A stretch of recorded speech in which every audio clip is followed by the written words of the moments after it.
मैं रमा त्यागी, Saraswati Shishu Mandir, junior high school, Saket, Muzaffarnagar, Vidya Bharati YouTube channel में आप सभी का हार्दिक स्वागत एवं अभिनंदन करती हूँ। आज का हमारा विषय है कक्षा सप्तम, विषय हिंदी, उपविषय कविता। यह कविता पढ़ने से पहले हम थोड़ा सा परिचय इनके कवि पर डाल लेते हैं। जैसा कि आपने नाम सुना है, हमारे यहाँ बहुत से प्रसिद्ध कवि हुए हैं। उनमें से एक नाम है हमारा माखनलाल चतुर्वेदी और दूसरा हमारा मैथिली शरण गुप्त और सूर्यकांत त्रिपाठी निराला जी। ये तीनों ही कवि हमारे राष्ट्रीय नवजागरण के अग्रदूत कहे जाते हैं। इन्हीं श्रृंखला में जोड़ते हुए एक और कवि हैं हमारे पंडित सोहनलाल द्विवेदी जी। पंडित सोहनलाल द्विवेदी जी भी हमारे राष्ट्रकवि माने गए हैं। इन्होंने भी बहुत अच्छी अच्छी कविताएं लिखी हैं। ऐसी ही एक कविता है, जो व्यक्ति अपने जीवन से निरुत्साहित हो गए हैं, अतः उनके अंदर कोई उत्साह नहीं रहा है, उनको उत्साहित करने के लिए ये एक जागरण गीत सुनाते हैं। तो आज का हमारा प्रकरण भी यही है, जागरण गीत है इनका। हमारा प्रकरण है प्रगति के पथ पर बढ़ाने आ रहा हूँ। तो यह है हमारी सोहनलाल द्विवेदी जी की कविता का शीर्षक। तो कविता पढ़ने से पहले थोड़ा सा परिचय हम सोहनलाल द्विवेदी जी के बारे में जान लेते हैं। राष्ट्रीय नवजागरण के अग्रदूत हमारे सोहनलाल द्विवेदी जी, इनका जन्म 23 फरवरी 1906 ईस्वी को बिंदकी, फतेहपुर, उत्तर प्रदेश में हुआ था। इनका पिताजी का नाम था वो था पंडित बिंदा प्रसाद द्विवेदी जी। ये बचपन से ही इनको कविता लिखने का बहुत ज़्यादा शौक़ था। इन्होंने बाल साहित्य पर भी बहुत सी कविताएं अपनी लिखी हैं। इनकी जो कविताएं थी बच्चों को बहुत ज़्यादा पसंद आती थी। इनकी जो कविताएं थी, एक कविता आपने भी सुनी होगी और हमने भी पढ़ी है, प्रकृति का संदेश। उसमें ये बच्चों को प्रकृति का संदेश देते हैं। उसके बोल थे, पर्वत कहता शीश उठाकर तुम भी ऊंचे बन जाओ, सागर कहता है लहराकर मन में गहराई लाओ। तो ये थे हमारे इनके कविता के बोल। ऐसे ही इनकी और भी बहुत सी प्रसिद्ध रचनाएं हैं, जैसे वासुदत्ता, कुणाल, पूजा गीत, विषपान, युगाधार, दूध बताशा और शिशु भारती। जो इनकी ये रचनाएं हैं, ये रचनाएं इनकी शिशु भारती और दूध बताशा ये बाल आधारित रचनाएं हैं। इनकी जो शिक्षा हुई थी, इन्होंने जो अपनी हाई स्कूल की शिक्षा प्राप्त की थी वो फतेहपुर में ही प्राप्त की थी और उच्च शिक्षा के लिए ये काशी हिंदू विश्वविद्यालय गए। वहाँ से इन्होंने एमए और वकालत की शिक्षा पूर्ण की। वकालत की शिक्षा पूर्ण करने के बाद कुछ समय तक इन्होंने वकालत भी की। इनको सन 1969 ईस्वी में पद्मश्री की उपाधि से भी सम्मानित किया गया। पद्मश्री की जो उपाधि होती है, यह हमारी शिक्षा के क्षेत्र में, साहित्य के क्षेत्र में, खेल के क्षेत्र में और विज्ञान के क्षेत्र में दी जाती है। उत्कृष्ट साहित्यकार को यह उपाधि दी जाती है।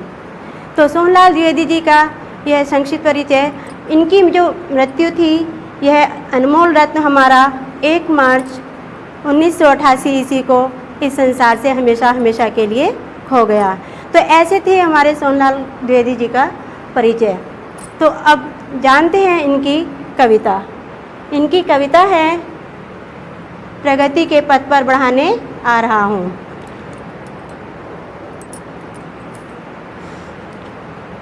देखिए, बहुत सुंदर इन्होंने वर्णन किया है।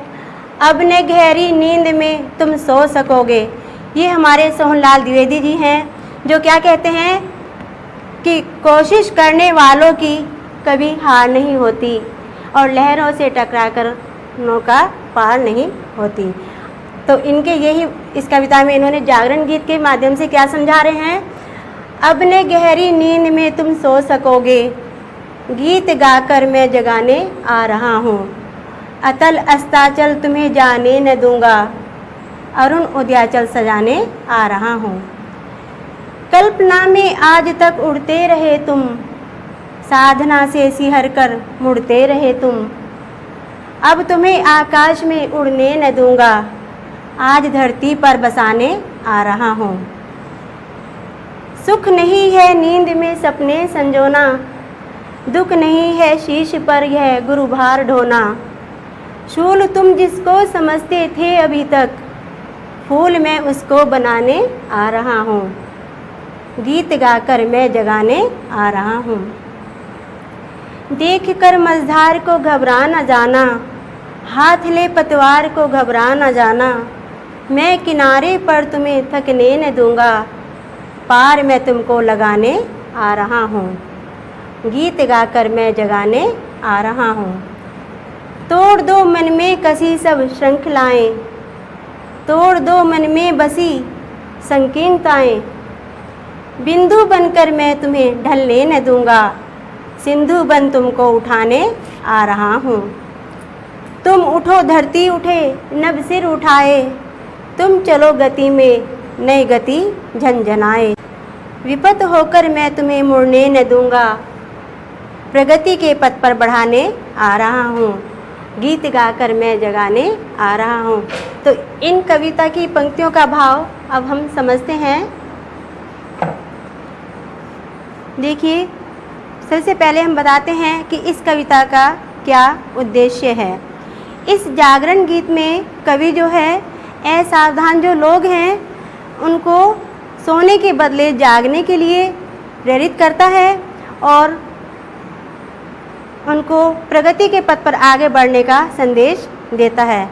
कवि का मानना है कि कल्पना लोक में जो विचरण करते हैं उनको विचरण न करके पृथ्वी की ठोस वास्तविकताओं का ज्ञान करना चाहिए। पृथ्वी की जो वास्तविकता है, जो जीवन है, जीवन संघर्ष है, उसको जानना आवश्यक है। तो कवि रास्ते में रुके हुए और घबराए हुए लोगों को साहस देना चाहता है, उनको प्रेरित करता है इस जागरण गीत के माध्यम से। गीत गाकर ही, अब आप समझेंगे कि गीत गाकर ही कवि क्यों जगाना चाहता है। कोई बात यदि हम किसी को गीत के माध्यम से समझाते हैं तो वह अधिक प्रभावशाली बन जाती है। तो इसीलिए कवि गीत के माध्यम से व्यक्तियों को, जो सोए हुए व्यक्ति हैं, उनको जगाना चाहता है। तो क्या कह रहा है कवि? अब न गहरी नींद में तुम सो सकोगे, गीत गाकर मैं जगाने आ रहा हूँ। अतल अस्ताचल तुम्हें जाने न दूंगा, अरुण उदयाचल सजाने आ रहा हूँ। तो देखिए, इन पंक्तियों को पढ़ने से पहले थोड़ा सा हम काठिन्य निवारण कर लेते हैं। हमारा शब्द आया है अतल। अतल कहते हैं तल रहित, अर्थात बहुत गहरा। साधना, साधना मीन्स अभ्यास करना या परिश्रम करना। मंझधार, मंझधार कहते हैं बीज धारा। किसी गंगा या किसी समुद्र के बीच में जो हमारी नाव पहुंच जाती है तो बीज धारा उसको कहा जाता है। शूल, शूल मीन्स माने होता है कांटा जो फूलों पर लगे होते हैं। विपत, विपत माने गलत रास्ता। प्रगति, प्रगति कहते हैं तरक्की, उन्नति। और अस्ताचल, अस्ताचल पश्चिम दिशा में स्थित वह काल्पनिक पर्वत जिसके पीछे सूर्य अस्त होता है, अर्थात पश्चिम दिशा। तो इसको कहा गया है अस्ताचल। फिर है एक शब्द हमारा सिंधु, सिंधु माने सागर। तो पढ़ते हैं इन पंक्तियों का भाव। इन पंक्तियों में कवि ने जो व्यक्ति हमारे गहरी नींद में सोए हैं, अर्थात जो अज्ञान में डूबे हुए हैं, उनको अज्ञानता से बाहर निकालने के लिए कवि कह रहा है। क्या कह रहा है कि अब तुम आलस्य में मत रहो, अब तुम्हें आलस्य नहीं करना है, अर्थात अब तुम निराशापूर्वक जीवन नहीं जियो, क्योंकि अब मैं तुम्हारे पास गीत गाकर तुम्हें जगाने आ रहा हूँ। अर्थात मैं तुम्हें अज्ञान के अंधकार से बाहर निकालने के लिए ही तुम्हारे पास आ रहा हूँ। अतल अस्ताचल तुम्हें जाने न दूंगा। अतल कहते हैं गहरे, बहुत अधिक गहरा जो होता है। अस्ताचल अभी हमने आपको इसका अर्थ समझाया था, वह काल्पनिक पर्वत जिसके पीछे सूर्य अस्त होता है। तो कवि का यहाँ पर भाव है पतन का, कि अब मैं तुम्हें पतन की गहराई में अर्थात बर्बादी की ओर नहीं जाने दूंगा। अरुण उदयाचल सजाने आ रहा हूँ। अरुण कहते हैं सूर्य को, और लाल रंग का जब सूर्य होता है उसे कहते हैं अरुण, और उदयाचल कहते हैं उदय होने को। तो उदयाचल का भी यहाँ पर यही अर्थ निकल के आ रहा है, वह काल्पनिक पर्वत जिसके पीछे से सूर्य उदय होता है। तो यहाँ पे कवि क्या कह रहा है, सजाने आ रहा हूँ, यानी कि तुम्हें जागृत करने के लिए मैं आ रहा हूँ। इसका पूरे का अर्थ समझ लेते हैं। कवि क्या कह रहा है, मैं तुम्हारे जीवन को आनंदित बनाने के लिए, प्रगति के पथ पर बढ़ाने के लिए तुम्हारे पास जागरण गीत गाकर तुम्हारे पास ही मैं आ रहा हूँ। तो अब दूसरी पंक्तियाँ पढ़ते हैं इनकी। कल्पना में आज तक उड़ते रहे तुम, साधना से सिहर कर मुड़ते रहे तुम, अब तुम्हें आकाश में उड़ने न दूंगा, आज धरती पर बसाने आ रहा हूँ। देखिए बहुत अच्छा भाव कवि ने इसमें व्यक्त किया है। क्या कह रहा है, इसमें कवि उन व्यक्तियों को जो आलसी हो गए हैं, जो गहरी नींद में सोए हुए हैं, उनको परिश्रम करने की प्रेरणा दे रहा है कि ऐसे काम नहीं चलेगा, अब तुम्हें जागना होगा और तुम्हें परिश्रम करना होगा। कल्पना कहते हैं सपना देखना, यानी कि जैसे हम कल्पना में खो जाते हैं, किसी दूसरी उड़ान में, दूसरे सपनों में चले जाते हैं। कह रहा है कि तुम अब जो है ऐसे जो सपने देखते हो, अब तुम्हें वह नहीं देखने हैं। तुम्हें जो उड़ते रहे तुम, आज तक उड़ते रहे तुमने जो ऊंची उड़ान भरी है कल्पनाओं की, अब मैं तुम्हें वह नहीं भरने दूंगा। साधना से सिहर कर मुड़ते रहे, साधना का भी अर्थ आपको समझाया था परिश्रम से, यानी कि अभ्यास से। जो तुम्हारा अभ्यास था उससे सिहर कर, यानी कि घबरा कर तुम अपने पथ से मुंह मोड़ते रहे हो, लेकिन अब मैं तुम्हें ऐसा नहीं करने दूंगा। अब तुम्हें आकाश में उड़ने न दूंगा, अब मैं तुम्हें कल्पनाओं के आकाश में नहीं उड़ने देने का, आज धरती पर बसाने आ रहा हूँ। अर्थात धरती का मतलब है वास्तविकता का ज्ञान कराने के लिए। आज मैं तुम्हें जीवन की जो वास्तविकता है उसका ज्ञान कराने के लिए आ रहा हूँ, अर्थात यथार्थ का ज्ञान कराने के लिए आ रहा हूँ। जो हमारे जीवन में आवश्यक है, उपयोगी है, यथार्थ है, उसका मैं तुम्हें ज्ञान कराने आ रहा हूँ। तो इन पंक्तियों में कवि ने यही कहा है कि कल्पना की उड़ान मत भरो, अब तुम जो हमारी जीवन की वास्तविकता है उसको जान जाओ। अर्थात इसमें परिश्रम करने की कवि ने इनको प्रेरणा दी है व्यक्तियों को। अब तीसरी पंक्तियाँ पढ़ते हैं इनकी, बहुत सुंदर पंक्तियाँ हैं। सुख नहीं है नींद में सपने सजोना, कहते हैं दुख नहीं है शीश पर गुरु भार ढोना। देखिए वे जो कायर मनुष्य हैं, आलसी मनुष्य हैं, उनको प्रोत्साहित करते हुए कवि कह रहा है इन पंक्तियों में कि हे आलसी, हे कायर मनुष्य, अब तुम्हें यह बात समझ लेनी चाहिए कि गहरी नींद में सोना कोई सुखद नहीं है।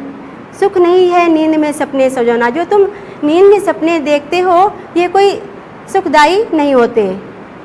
दुख नहीं है शीश पर गुरु भार ढोना। और गुरु कहते हैं यहाँ पे, इसका जो शाब्दिक अर्थ आया है कविता के हिसाब से भारी के लिए आया है, वैसे गुरु हम अध्यापक के लिए भी समझते हैं। तो क्या कह रहा है कि तुम्हें अपनी जो कर्तव्य हैं, जिम्मेदारियां हैं, उनका पालन करना तुम्हारे लिए कोई ये दुख की बात नहीं है। अब तुम्हें अपनी गहरी नींद से जागना होगा और तुम्हें अपने कर्तव्यों का पालन करना होगा। शूल तुम जिसको समझते थे अभी तक, शूल कहते हैं कांटा, अर्थात यहाँ पर इसका शाब्दिक अर्थ है कठिनाई से।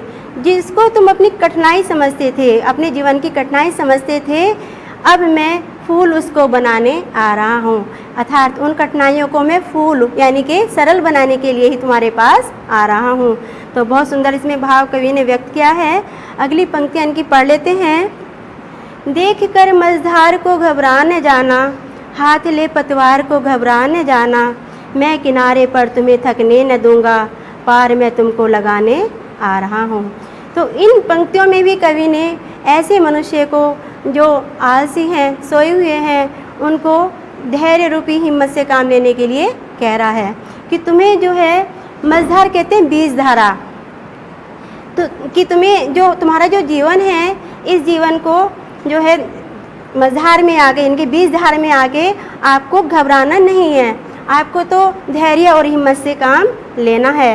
हाथ ले पतवार को घबरा न जाना, तुम अपने हाथ में धैर्य रूपी पतवार को संभाल लो और साहस से काम लो, अर्थात तुम्हें बिल्कुल भी नहीं घबराना है। मैं किनारे पर तुम्हें थकने न दूंगा, पार मैं तुमको लगाने आ रहा हूँ। कवि उनको उत्साहित करते हुए कहता है कि मैं तुम्हें निराश नहीं होने देने का, मैं तुम्हें जो मझधार में हो, तुम बीच धारा में हो, मैं तुम्हें किनारे पे लाने के लिए ही तुम्हारे साथ खड़ा हूँ, अर्थात जागरण गीत गा रहा हूँ। इसीलिए मैं तुमको इस जीवन सागर से पार लगाने के लिए तुमको मैं तुम्हारे पास ही आ रहा हूँ, इसीलिए मैं गीत गाकर तुम्हें जगाना चाहता हूँ। तो बहुत सुंदर सा भाव इसमें व्यक्त किया है कवि ने। पढ़ते हैं इनकी अगली पंक्तियाँ। तोड़ दो मन में कसी सब श्रृंखलाएं, तोड़ दो मन में बसी संकीर्णताएं, बिंदु बनकर मैं तुम्हें ढलने न दूंगा, सिंधु बन तुमको उठाने आ रहा हूँ। देखिए इन पंक्तियों में कवि ने व्यक्तियों को उनके तुच्छ विचारों को परित्याग करने के लिए कहा है कि तुम्हारे अंदर जो छोटे छोटे विचार हैं, भावनाएं हैं, इनका तुम्हें परित्याग करना ही होगा। तोड़ दो मन में कसी सब श्रृंखलाएं, यानी कि तुम्हारे मन में जो मन को हीन करने वाली जो भावनाएं हैं, विचार हैं, तुच्छ विचार हैं या बंधन है, तुम उनको तोड़ दो, अर्थात उनका परित्याग कर दो। ऐसे विचारों का, ऐसी बंधनों का तुम्हें त्याग करना ही होगा। बिंदु बनकर मैं तुम्हें ढलने न दूंगा। बिंदु कहते हैं एक बहुत छोटा सा, यानी कि कम, यहाँ से इसका अर्थ लिया गया है कम से। मैं कवि क्या कह रहा है कि मैं तुम्हें छोटा बन के ढलने न दूंगा, तुम्हें निराश नहीं होने देने का, सिंधु बन तुमको उठाने आ रहा हूँ। जैसे सागर होता है विशाल, इस तरह से मैं तुम्हें ऊंचा बड़ा बनाने के लिए या तुम्हारी जो सोई हुई भावनाएं हैं उनको जगाने के लिए तुम्हें तुम्हारे पास आ रहा हूँ। देखिए समझते हैं फिर से कि मैं तुम्हें स्वयं को कम न समझते हुए, बिंदु बनकर यानी कि कम न समझते हुए समुद्र की तरह विशाल और असीमित शक्ति से भरपूर बनाना चाहता हूँ। तो बहुत सुंदर भाव इसमें व्यक्त किया है। पढ़ते हैं इनकी अंतिम पंक्तियाँ। तुम उठो धरती उठे नभ सिर उठाए, तुम चलो गति में नई गति झंझनाए, विपत होकर मैं तुम्हें मुड़ने न दूंगा, प्रगति के पथ पर बढ़ाने आ रहा हूँ। देखिए इसमें भी कवि पुनः यही आह्वान करता है उन व्यक्तियों से जो अपने जीवन से हारे हुए हैं, निराश हैं। ऐसे व्यक्तियों को कवि इन पंक्तियों के माध्यम से फिर उत्साहित करते हुए क्या कहता है कि तुम उठो। तुम उठो से मतलब है कि जाग जाओ। तुम जो गहरी नींद में सोए हुए थे, अब तुम्हें जागना होगा। यह धरती उठे नभ सिर उठाए, यदि तुम उठोगे तो यह धरती भी हिल जाएगी और ये जो आकाश है ये भी गर्व से अपना मस्तक ऊंचा कर लेगा। तुम चलो गति में नई गति झंझनाए, यदि तुम गतिशील रहोगे तो सब और तुम्हारे गतिशीलता आ जाएगी। विपत होकर मैं तुम्हें मुड़ने न दूंगा। कवि क्या कह रहा है कि मैं तुम्हें, विपत कहते हैं कुमार्ग अर्थात गलत रास्ता, गलत रास्ते पे मैं तुम्हें मुड़ने नहीं दूंगा। मैं तुम्हें प्रगति के पथ पर बढ़ाने आ रहा हूँ। मैं तुम्हें विकास के रास्ते पर निरंतर बढ़ाने के लिए इसी उद्देश्य से आ रहा हूँ कि तुम आगे बढ़ो, प्रगति करो और नई नई सोच पैदा करो। तो यहाँ पे हमने पढ़ा है कि कवि सारी पंक्तियों का जो सार है यही है कि गहरी नींद से अब तुम्हें जागना होगा, तुम्हें इस संसार में नई चेतना और नई जागृति पैदा करनी होगी।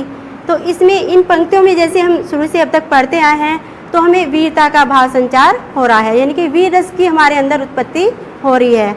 ऐसा लग रहा है इन पंक्तियों को पढ़ के कि हमें कभी भी अपने जीवन से निराश नहीं होना चाहिए, हमें परिश्रम की ओर अभ्यास करते रहना चाहिए।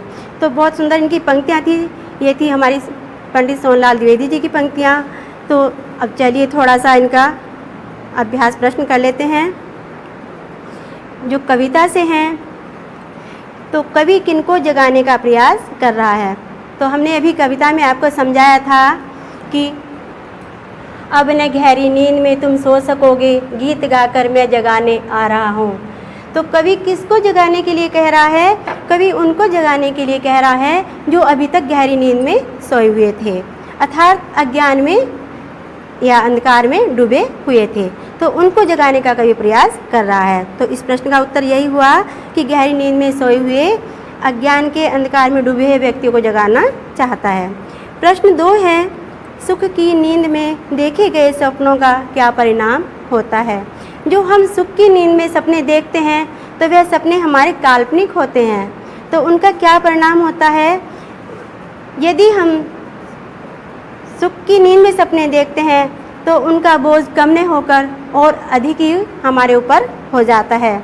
फिर हमें उसे ढोना या उसको पार लगाना असंभव हो जाता है। तो सुख की नींद में जो देखे गए सपने हैं उनका परिणाम कभी उत्तम नहीं बता रहा, अच्छा नहीं होता है। प्रश्न नंबर 3 है, मन में बसी संकीर्णताओं को तोड़ने के लिए कवि क्यों आग्रह करता है? जो हमारे मन में संकीर्णताएं हैं, तुच्छ विचार हैं, उनका परित्याग करने के लिए कवि क्यों आग्रह करता है? इसलिए करता है कि कवि जो व्यक्ति सोए हैं उनके भावों को दृढ़ करके उनके भावों को जगाना चाहता है। प्रश्न नंबर 4 है हमारा,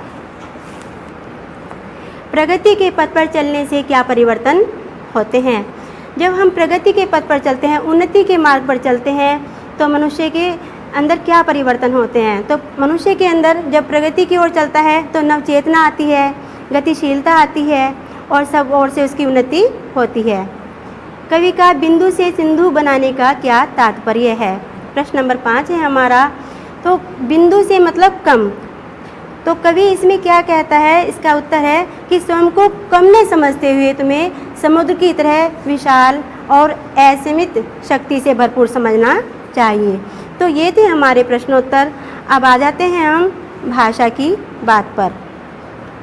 तो भाषा की बात में इसमें इन्होंने पहले हमें बताया है कि दो वर्णों के मेल से जो विकार उत्पन्न होता है उसे हम संधि कहते हैं। हमने आपको पहले भी पढ़ाया था। तो जब दो वर्ण आपस में मिलते हैं तो उनमें विकार उत्पन्न हो जाता है, या तो वो दीर्घ बनता है या वो कुछ और बनता है, तो उसको विकार कहते हैं। जैसे अस्ताचल, तो यहाँ पे इन्होंने अस्ताचल लिया है। इसमें कैसे विकार उत्पन्न हो रहा है? देखिए, एक शब्द आया है अस्ताचल,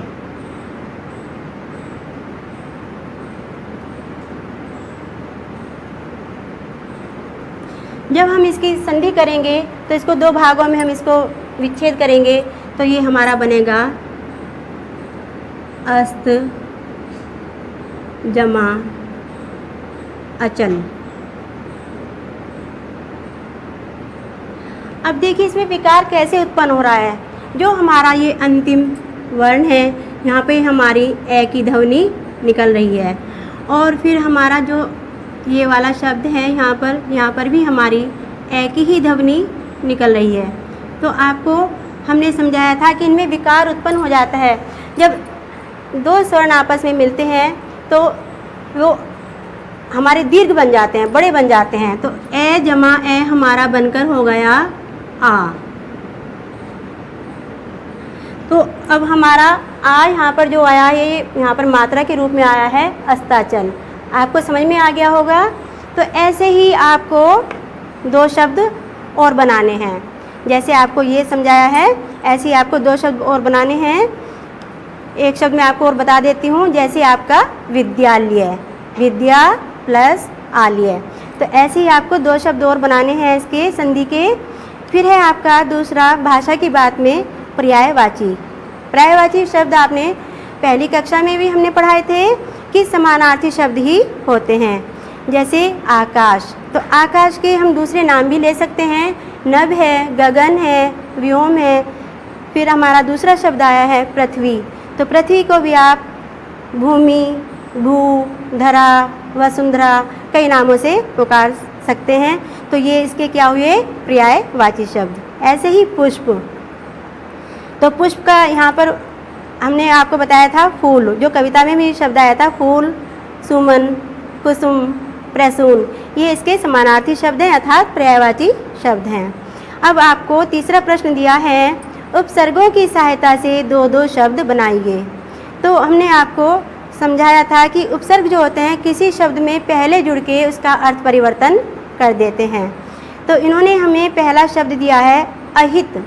तो अहित में यदि हम ए अलग कर दें और हित को अलग कर दें तो हित माने होता है भलाई और अहित का अर्थ हो गया बुरा।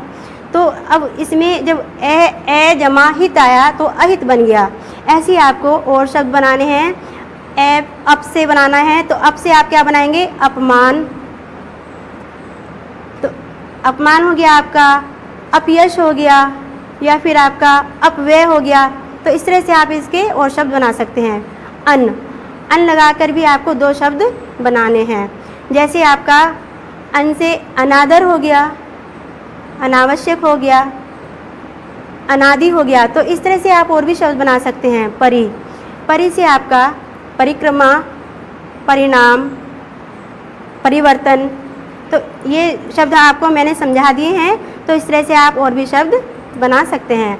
अब आपका गृह कार्य, जिस तरह से हमने ये जागरण गीत पढ़ा है, वीर रस की कविता पढ़ी है, इसी तरह से आप एक अन्य कविता अपने आप स्वयं बनाएंगे। जय हिंद, जय भारत।